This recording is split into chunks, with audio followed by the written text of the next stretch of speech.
అయిపోయినట్టే. ఎందుకంటే వారి పాలన మీరు కూడా చూస్తున్నారు.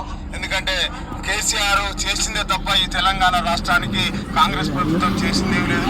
ఆనాడు తెలంగాణ ఉద్యమకారుల మీదకి ఇదే సీఎం రేవంత్ రెడ్డి గారు తుపాకులు పట్టుకొని వచ్చిన సందర్భాలు కూడా చూసినారు.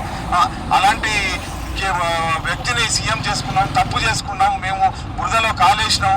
కాబట్టి ఈసారి కేసీఆర్ గారిని వచ్చే 2028 ఎలక్షన్లో తప్పనిసరిగా మా బాబు కేసీఆర్ గారిని మేము సీఎంగా చూడాలనే తపన ప్రజలలో ఉంది, రైతులలో ఉంది.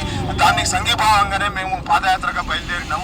ఇంత ఎండలో కూడా ఈ ప్రయాసాలను ఆర్థికంగా అన్ని పరిస్థితులను ఓర్చి మేము స్వతహాగా కేసీఆర్కి సంఘీభావం తెలపడానికి రామప్ప నుండి పాదయాత్రగా బయలుదేరినాం. మేము ఎల్లుండి సాయంత్రం 4 గంటల వరకు పాదయాత్ర చేసుకుంటూ సభా ప్రాంగణానికి చేరుకుంటాం.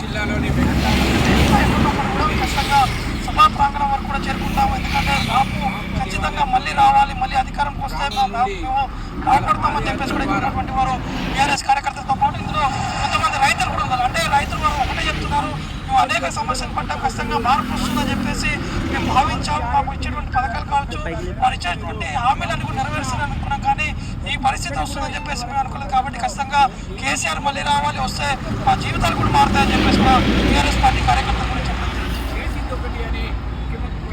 ప్రజలు విశ్వాసం కోల్పోయిండు.